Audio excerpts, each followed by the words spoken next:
One of the questions I get asked more than any other is simple.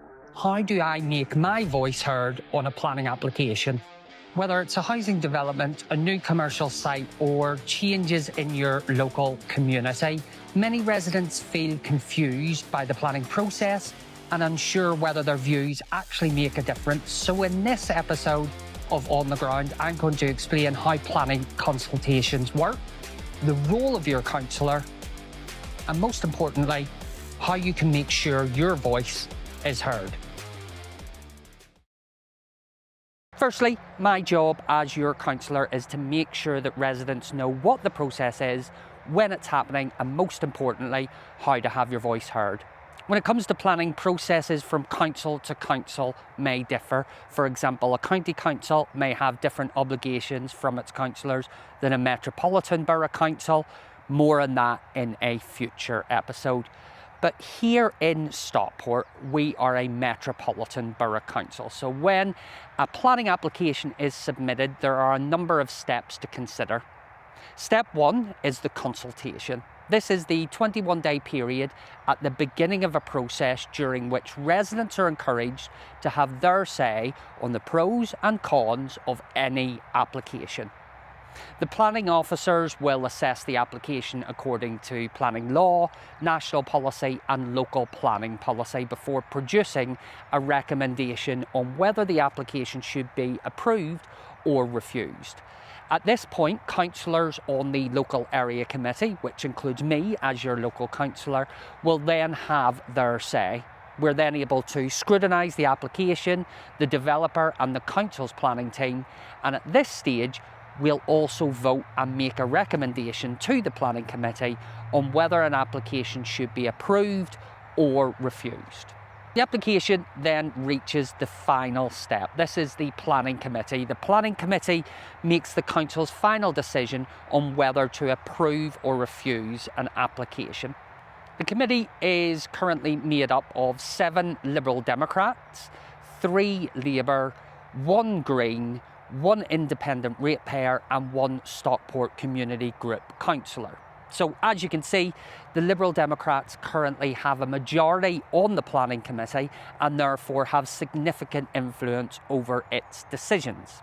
As soon as a planning application is received, many local residents will ask their local councillor questions such as, do you object to this proposal? Do you think it will be successful? Or will you be leading the residents' fight against this development? And they're all very fair questions, but it's important to remember what your local councillor can and cannot do, or indeed say.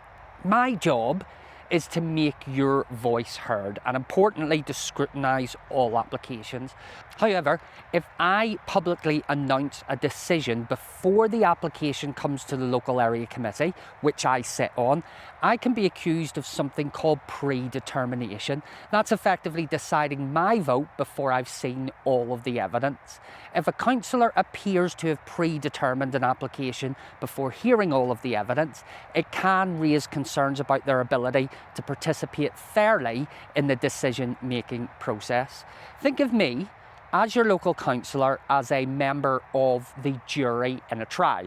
I can't declare my verdict on the first day of the trial, but I must listen to you, I must listen to the evidence, scrutinise the application and hear all sides before reaching a conclusion. That conclusion is then expressed publicly when the application comes before the local area committee. So when you ask me these important questions, what I'm able to do is express my concerns on your behalf, raise issues and make sure residents' views are heard. But my final decision, my yes or no, is expressed at the local area committee stage. Importantly, that meeting is public. It's fully webcast so residents can see exactly what I say and hold me to account for the decisions that I make. There are 2 types of consultation. Firstly, there's the developer consultation. This is often referred to as a public consultation. Now, whilst it is open to all members of the public to respond, in reality, it's a consultation run by the developer to gather information and understand local opinion. A developer-led planning consultation is not legally binding on either the developer or the local planning authority. What it does do is allow the developer to demonstrate that they have engaged with the community, gather feedback which the developer may then choose to incorporate into a revised plan, form part of a future planning application submission, or potentially influence the final scheme if significant issues are raised.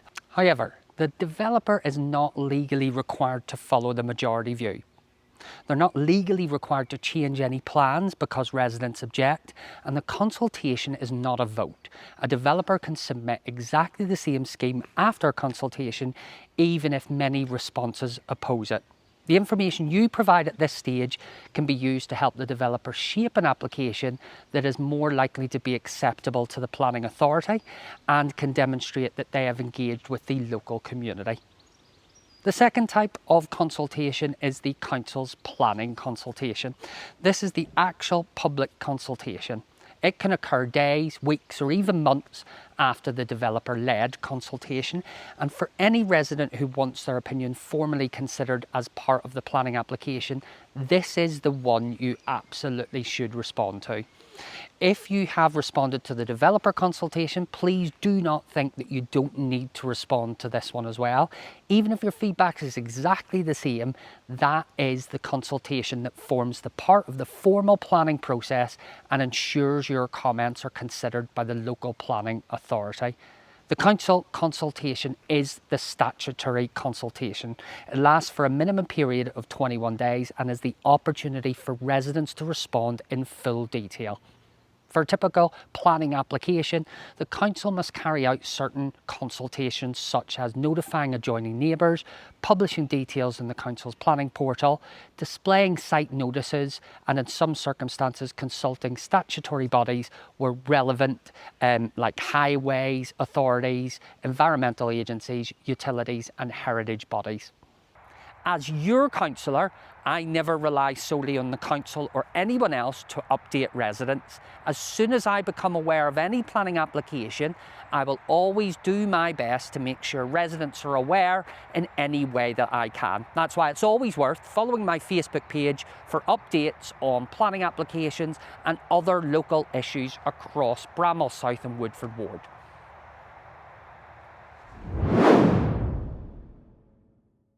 There are a number of myths and misconceptions when it comes to planning consultations. Let me address just a couple of the biggest ones. Myth 1, the number of objections decides the outcome.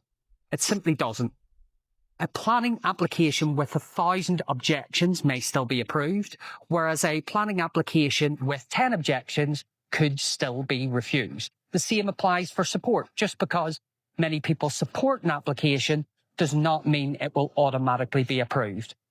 Planning applications should be based on planning policy and material planning considerations. Quality of comments is often more important than the quantity. Myth 2, consultations are a box-ticking exercise. Sometimes residents understandably feel this way, but consultations can influence design changes, access arrangements, traffic mitigation, landscaping, and conditions attached to approvals. The evidence considered by the decision makers, but they do not automatically stop development. There's lots of confusion about what you can and should say in your consultation response comments. So what should you say? The final planning decision has to be based on planning policy and material planning considerations. So in your response, you should focus on these areas. So what is a material planning consideration? This is notably the most useful thing to be aware of. Examples can include, but aren't limited to, traffic impact, flood risk, noise, privacy, highway safety, and the environmental impact. Things that would not be considered material would be house prices, who the developer is, or a general dislike of a development. So what makes a strong consultation submission? Good would be traffic evidence, highway safety, flooding, drainage, ecology, noise, heritage, school capacity, and any planning policy conflicts. Whilst poor comments would be things such as, I don't really like it, it will reduce my house value, or it will spoil my view.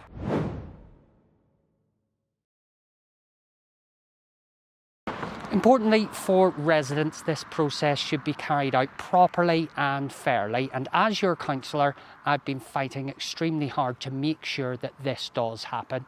As you'll be aware, over the past 2 years there has been a significant increase in planning applications across Bramhall, Cheadle Hulme and here in Woodford, and I've become increasingly concerned about both councils and developers scheduling consultations during school holiday periods. The timing of these consultations has the potential to severely limit the ability of residents to properly review and respond to proposals in a meaningful way.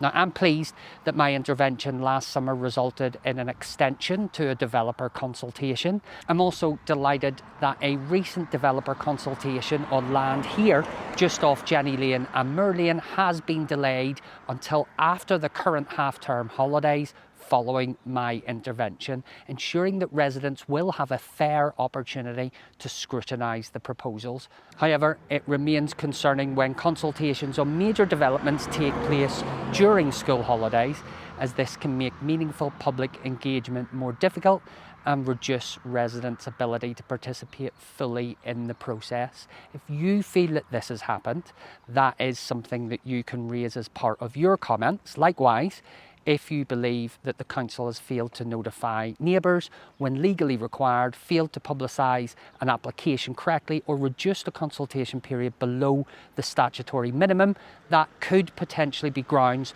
for pushback, in some circumstances a legal challenge. There's so much more we could discuss on planning, but for now we'll save that for a future episode. Planning can seem complicated, but understanding the process is often the difference between simply having an opinion and making that opinion count. If there's one thing I'd encourage you to take away from this episode, it's this: engage early, respond to the council consultation, focus on planning issues, and make your voice heard.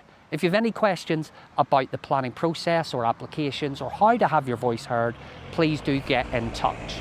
This has been On the Ground with me, Councillor Peter Crossan. See you soon.